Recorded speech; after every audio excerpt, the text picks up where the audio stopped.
សួស្តីកូនកូនបងសប្បាយចិត្តណាស់ដែលយើងបានមកជួបគ្នាក្នុងថ្ងៃនេះបងមានរឿងមួយដែលនឹងធ្វើឲ្យកូនកូនបើកភ្នែកធំធំហើយធ្វើឲ្យបេះដូងលោតញាប់ញ័រតើកូនធ្លាប់ឆ្ងល់ទេថាតើវាយ៉ាងម៉េចទៅបើកូនកូនបានក្លាយជាមនុស្សដែលមានកម្លាំងខ្លាំងបំផុតនៅលើផែនដីយើងនេះប៉ុន្តែវាបែរជាអាចកំបាំងមួយដែលអាចក្លាយជាចំណុចខ្សោយរបស់កូនកូនទៅវិញ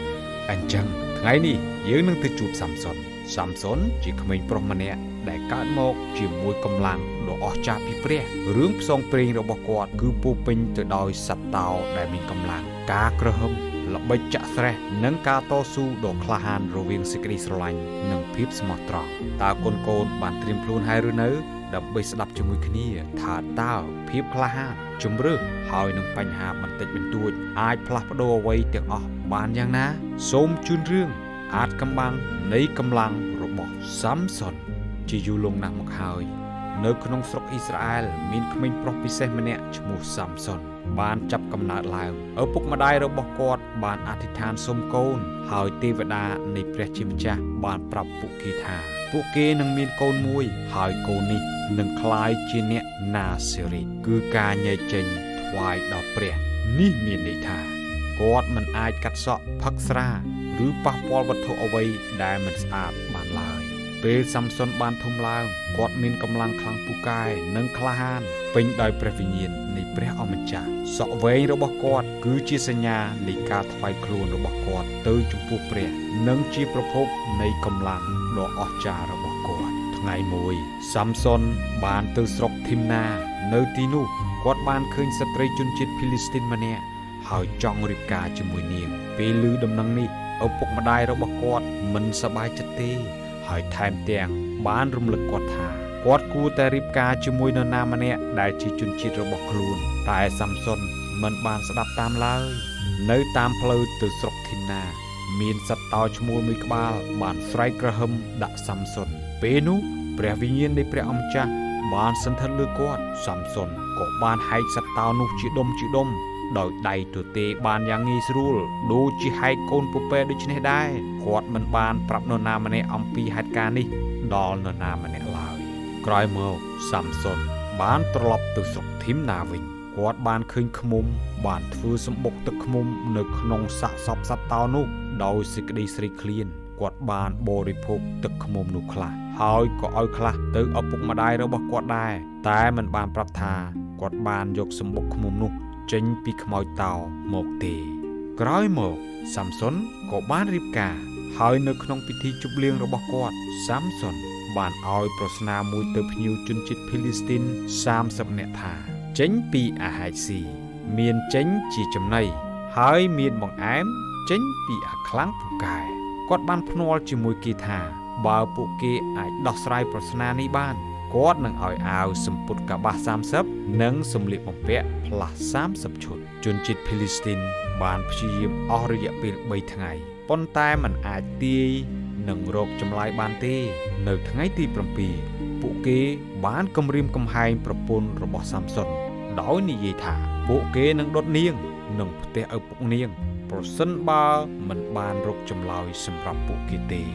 ដោយការភ័យខ្លាចប្រពន្ធរបស់សាំសុនបានអង្វរគាត់ទាំងយំហើយនិយាយថាគាត់មិនស្រឡាញ់នាងទេបើគាត់មិនព្រមប្រាប់អាចកំបាំងនេះទីបំផុតក្រោយពីការរអ៊ូរទាំដដែលសាំសុនក៏បានប្រាប់ចម្លើយប្រស្នានោះទៅនាងគឺសត្វតោនិងទឹកឃ្មុំពេលបានចម្លើយហើយប្រពន្ធរបស់គាត់បានប្រាប់ជនជាតិភីលីស្ទីនភ្លាមមុនពេលថ្ងៃលិចនៅថ្ងៃទី7ពួកគេបានមកឯសាំសុនហើយនិយាយថាតើមានអ្វីផ្អែមជាងទឹកឃ្មុំតើមានអ្វីខ្លាំងជាងសត្វតោសាំសុនដឹងថាប្រពន្ធរបស់គាត់បានក្បត់នឹងគាត់ហើយសាំសុនខឹងខ្លាំងណាស់គាត់ក៏បានទៅឯ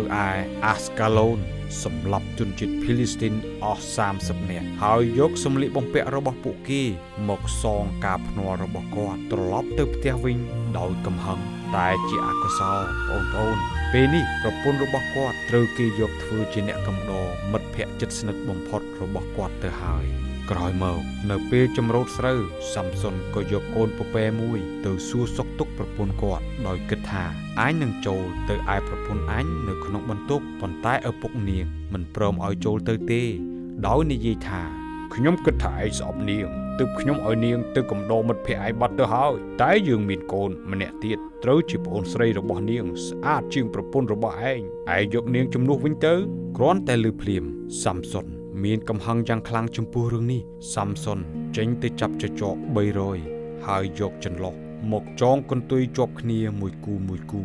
រួចដាក់ចន្លោះមួយនៅកណ្ដាលកន្ទុយទាំងពីរនោះពេលគាត់អុជចន្លោះទាំងនេះស្រេចហើយគាត់ក៏លែងចចកទៅក្នុងស្រូវរបស់ពួកភីលីស្ទីនបញ្ឆេះទាំងស្នឹមកណ្ដាប់ទាំងស្រូវដែលមិនទាន់ច្រូតព្រមទាំងចំការដើមអូលីវជនជាតិភីលីស្ទីនសួរថាតើនរណាហ៊ានធ្វើដូច្នេះចំពោះយើងពួកគេបានប្រាប់ថាគឺសាំសុនដោយសារតែឪពុកក្មេករបស់គាត់បានឲ្យប្រពន្ធគាត់ទៅកំដរជាមួយមិត្តជិតស្និទ្ធរបស់គាត់ដូច្នេះជនជាតិភីលីស្ទីនក៏បានចាប់អតីតភរិយារបស់សាំសុនទៅដុតជាមួយឪពុករបស់នាងស្លាប់បាត់បង់ជីវិតទៅជាការសងសឹកសាំសុនបានសម្លាប់ជនជាតិភីលីស្ទីនយ៉ាងសាហាវជាច្រើននាក់បន្ទាប់មកគាត់ក៏បានទៅរស់នៅក្នុងគុហាមួយ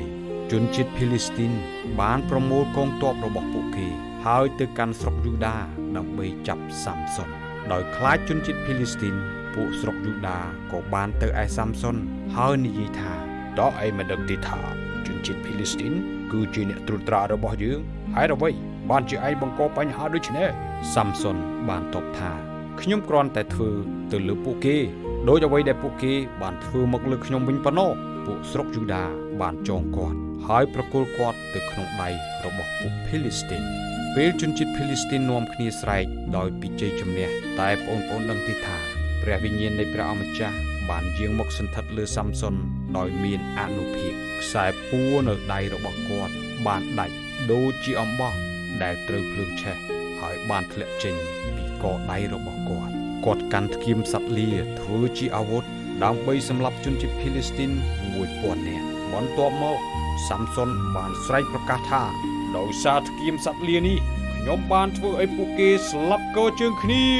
បន្ទាប់ពីជ័យជំនះដ៏ធំនេះសាំសុនបានស្រេកទឹកយ៉ាងខ្លាំងហើយបានអំពាវនាវដល់ព្រះអម្ចាស់ថាអោព្រះអម្ចាស់អើយទ្រង់បានប្រោសឲ្យអ្នកបម្រើទ្រង់មានជ័យជំនះយ៉ាងធំយ៉ាងនេះតើឥឡូវនេះទូបង្គំនឹងត្រូវស្លាប់ដោយស្រេកទឹកហើយនឹងធ្លាក់ទៅក្នុងកំដាប់ដៃរបស់ពួកអ្នកដែលមិនបានកាត់ស្បែកវិញឬព្រះបានបើកកន្លែងប្រហោងមួយនៅលេហ៊ីហើយទឹកក៏ហូរចេញមកសាំសុនបានផឹកហើយមានកម្លាំងស្រស់ស្រាយឡើងវិញគាត់បានធ្វើជាអ្នកគ្រប់គ្រងសាសអ៊ីស្រាអែលអស់រយៈពេល20ឆ្នាំក្នុងសម័យជនជាតិភីលីស្ទីនក្រោយមកសាំសុនបានលង់ស្នេហ៍នឹងស្ត្រីម្នាក់ឈ្មោះដេលីឡាដែលរស់នៅក្នុងជ្រលងភ្នំសូរ៉េមេដឹកនាំជនជាតិភីលីស្ទីនបានទៅជួបដេលីឡាហើយបានផ្ដល់ប្រាក់យ៉ាងច្រើនដល់នាងដើម្បីឲ្យនាងរកឲ្យឃើញនៅអាថ៌កំបាំងនៃកម្លាំងដ៏អស្ចារ្យរបស់សាំសុនដេលីឡាបានចាប់ផ្ដើមរំខានសាំសុនដោយសួរគាត់ម្ដងហើយម្ដងទៀតអំពីប្រភពនៃកម្លាំងរបស់គាត់សាំសុនចង់ការពារអាថ៌កំបាំងរបស់គាត់ក៏បានឲ្យចម្លើយមិនពិត3ដងដល់នាងបានព្យាយាមចាប់គាត់រាល់ដងហើយរាល់ដងគាត់ក៏រត់រួចពីមួយថ្ងៃទៅមួយថ្ងៃដេលីឡាបានរអ៊ូរទាំនិងអង្វរធ្វើឲ្យសាំសុននឿយណាយនិងមិនអាចលាក់កំបាំងតទៅទៀតទីបំផុតសាំសុនក៏បានប្រាប់នាងនៅអាថ៌កំបាំងរបស់គាត់ថាសក់របស់បងមិនដែលត្រូវបានកាត់ទេបើក្បាលរបស់បងត្រូវបានកោរកម្លាំងរបស់បងនឹងបាត់ពីបងហើយបងនឹងទៅជាខ្សោយដូចមនុស្សធម្មតាដែរពេលនោះដេលីឡាដឹងថាលើកនេះគាត់បានប្រាប់ការពិតហើយនាងបានហៅមេដឹកនាំជនជាតិភីលីស្ទីនហើយពួកគេបានយកប្រាក់មួយចំនួនមកផងដែរពេលសាំសុនកំពុងដេកលក់នៅលើផ្លូវរបស់នាងបានហៅបុរសម្នាក់ឲ្យកោសក់របស់គាត់ចេញជាការពិតបងប្អូនកម្លាំងរបស់សាំសុនបានបាត់បង់ភ្លាមជនជាតិភីលីស្ទីនបានចាប់គាត់ខ្វេះភ្នែកគាត់ហើយនាំគាត់ទៅកាន់ក្រុងកាហ្សាពួកគេបានចងគាត់ដោយច្រវាក់លង្ហិនហើយគាត់ត្រូវបានបង្ខំឲ្យកិនស្រូវនៅក្នុងគុកប៉ុន្តែអ្វីដែលជនជាតិភីលីស្ទីនមិនបានដឹងនោះគឺសក់របស់សាំសុនបានចាប់ផ្ដើមដុះមកវិញនៅពេលដែលគាត់នៅក្នុងគុកថ្ងៃមួយពេលមេដឹកនាំជនជាតិភីលីស្ទីនបានប្រមូលផ្ដុំគ្នាដើម្បីថ្វាយយ៉ាញ់បូជាអោឡារិតដល់ដាកុនរបស់ពួកគេដោយនិយាយថា ព្រះរបស់យើងបានប្រគល់សំសុនដែលជាសត្រូវរបស់យើងមកក្នុងដៃរបស់យើងហើយ ពួកគេបាននាំសាំសុនចេញពីគុកដើម្បីរាំឲ្យពួកគេមើលភ្នែករបស់គាត់ពិការហើយមានក្មេងប្រុសម្នាក់ដឹកដៃគាត់ចូលមកសាំសុនបាននិយាយទៅកាន់ក្មេងប្រុសនោះថាសូមដាក់ដៃខ្ញុំនៅកន្លែងដែលខ្ញុំអាចប៉ះសសរដែលទ្រទ្រង់ព្រះវិហារដើម្បីឲ្យខ្ញុំអាចផ្អែកលើបានភ្លាមនោះសាំសុនបានអធិដ្ឋានដល់ព្រះអម្ចាស់ថាអោព្រះអម្ចាស់យេហូវ៉ាអើយសូមនឹកចាំដល់ទូលបង្គំផងអោព្រះជាម្ចាស់អើយសូមចម្រើនកម្លាំងឲ្យទូលបង្គំតែម្ដងនេះប៉ុណ្ណោះទូលបង្គំនឹងសងសឹកដល់ពួកភីលីស្ទីនដោយព្រោះភ្នែកទាំងពីររបស់ទូលបង្គំសាំសុនក៏ចាប់សសរកណ្ដាលទាំងពីរដែលទ្រវិហារហើយសង្កត់ទម្ងន់របស់គាត់ទៅលើសសរទាំងពីរមកខាងដៃស្ដាំហើយមកខាងទៀតដៃឆ្វេងពេលនោះសាំសុនស្រែកថាសូមឲ្យខ្ញុំស្លាប់ជាមួយពួកភីលីស្ទីនចុះគាត់ប្រឹងយល់ខ្លួនពេញកម្លាំងហើយវិហារនោះក៏រលំលើពួកមេនិងលើមនុស្សទាំងប៉ុន្មានដែលនៅក្នុងវិហារនោះជីវិតរបស់គាត់រំលឹកយើងថាព្រះអាចប្រើនរណាម្នាក់ទោះបីជាពួកគេស្ថិតក្នុងចំណុចសូន្យក៏ដោយគឺដើម្បីបំពេញគោលបំណងរបស់ព្រះអង្គ